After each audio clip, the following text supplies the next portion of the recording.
Assalamualaikum. Selamat pagi semuanya. Assalamualaikum warahmatullahi wabarakatuh. Maaf tadi saya belum sempat memberikan materi maupun bahan ajar untuk hari ini. Hari ini kita akan mempelajari dua mata pelajaran, yaitu satu bahasa Indonesia, yang kedua adalah IPA. Di sini KD yang akan kita pelajari. Sambil saya menjelaskan, bisa kalian siapkan buku LKS tema 1 ya, dibuka halaman 15 pada pembelajaran 3. Baik anak-anak, kita mulai saja. Untuk pagi ini tujuan pembelajarannya adalah ada permainan ya, permainan tradisional, itu diantaranya ada gobak sodor, betengan, lompat tali, kemudian ada engklek dan lain sebagainya. Yang kedua, dengan permainan tradisional kalian bisa mempelajari macam-macam gerak lokomotor ya. Yang ketiga, mampu menjelaskan sifat-sifat bunyi yang merambat, baik itu melalui benda padat, cair maupun gas. Yang keempat, nanti di rumah kalian bisa mempraktekkan cara sifat bunyi merambat ya, dengan benda-benda yang ada di sekitar kalian. Yang kelima adalah membantu sesama siswa saling mengidentifikasi gagasan pokok dan pendukung dari teks tulis dengan mandiri. Yang keenam, membaca teks tentang membantu sesama siswa mampu menyajikan gagasan utama dan gagasan pendukung setiap paragraf dari teks tulis. Baiklah anak-anak, mari kita mulai kegiatan kita hari ini dengan materi yang pertama, yaitu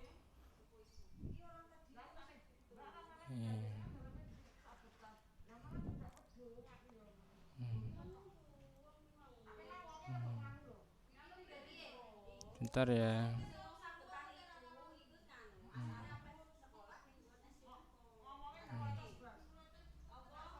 Bentar ya. Ini kita memulai pembelajaran yang pertama. Sebelumnya saya mau menjelaskan kaitannya gerak lokomotor pada sebuah permainan tradisional. Tadi saya jelaskan ada permainan gobak sodor, bentengan, lompat tali, kemudian engklek, dan masih banyak permainan tradisional lainnya. Di sini dijelaskan ini ya, ada gerak-gerak lokomotor, berlari, melompat, dan lain sebagainya. Selanjutnya,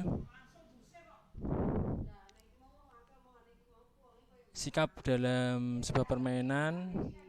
Tentunya kita tahu ya tadi gerakan-gerakannya. Kita lanjutkan dengan materi sifat bunyi merambat pada buku LKS pembelajaran 3 halaman 15. Bunyi ini dapat merambat dari sumber bunyi ke tempat lainnya melalui media. Media perambatannya berupa benda padat, cair, dan gas. Apa itu benda padat? Ya, yang contohnya itu adalah melalui kayu, bisa besi, tembok, maupun benda padat yang lainnya.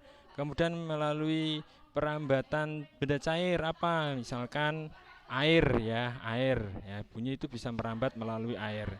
Dan yang berikutnya perambatan bunyi melalui gas. Apa itu gas? Ya, gas itu diibaratkan sebuah udara ya.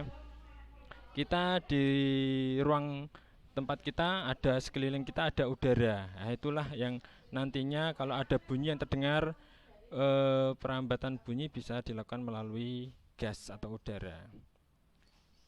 Ini ya. Ini bisa dibaca nanti di rumah halaman 15, perambatan sifat bunyi merambat, benda cair, kemudian ada benda padat, di situ ada di buku kalian. Melalui stetoskop dokter dapat mendengar detak jantung pasiennya. Ya, kemudian yang benda cair, kalau kita berada di air, misalkan ada bak air, kita taruh benda di dalam air, kita dengarkan pakai corong, nanti akan terdengar ya. Kemudian yang merambat melalui benda gas, ya, saat kita mendengar radio, televisi, ya, itu kalau kita dengar bahwa suara itu merambat melalui gas atau udara. Dapat disimak di halaman buku LKS kalian halaman 17. Itu berkaitan dengan mengetahui cara bunyi merambat. Nah, di sini ada contoh satu, anak-anak bermain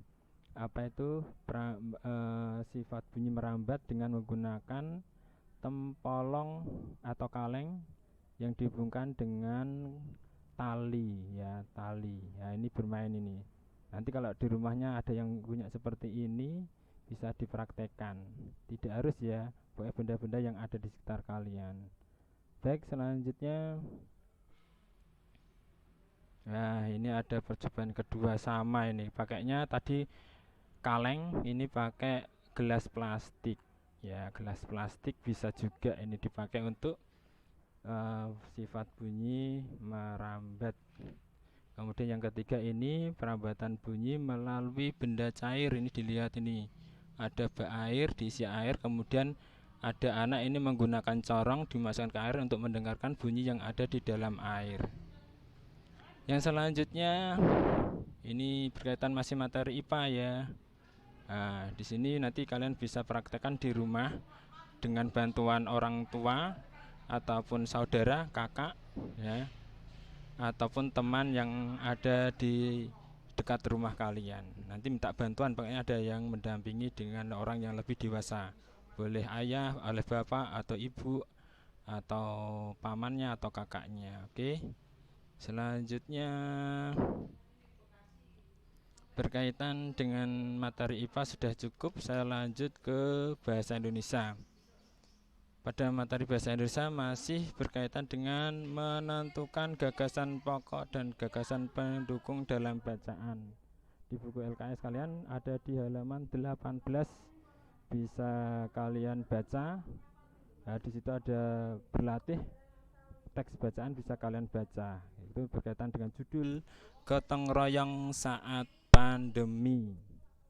Ya, di sini teknik dengan peta konsep untuk menentukan gagasan pokok maupun gagasan pendukung pada setiap paragraf pada teks bacaan. Ini nanti bisa dicoba seperti ini ya di rumah. Nah, ini yang paragraf 1, kemudian paragraf 2. Tadi di depan tidak ada bacaannya, ya. Nanti bisa digunakan untuk contoh seperti ini, digunakan untuk percobaan pada teks bacaan di buku LKS halaman 18, ya. Oke anak-anak, cukup hari ini. Sekiranya nanti bisa ditanyakan melalui WA grup belajar. Ini kaitannya dengan materi hari ini, yaitu 1 tadi IPA, yang kedua bahasa Indonesia. Cukup ya. Nanti akan saya sampaikan tugas melalui link form, Google Form yang seperti kemarin, bisa diisi. Mudah saja, kalian bisa isi dengan bantuan orang tua sama kakak kalian atau paman atau siapa saja di rumah yang lebih dewasa untuk mengisi kaitannya dengan latihan hari ini. Cukup ya dari saya. Sekiranya kurang jelasnya ataupun suara yang saya sampaikan kurang begitu jelas, bisa nanti lewat WA, lewat grup belajar. Sekian dari saya. Cukup sekiranya hari ini. Saya ucapkan terima kasih banyak dan tetap menjaga kesehatan untuk lebih semangat belajarnya.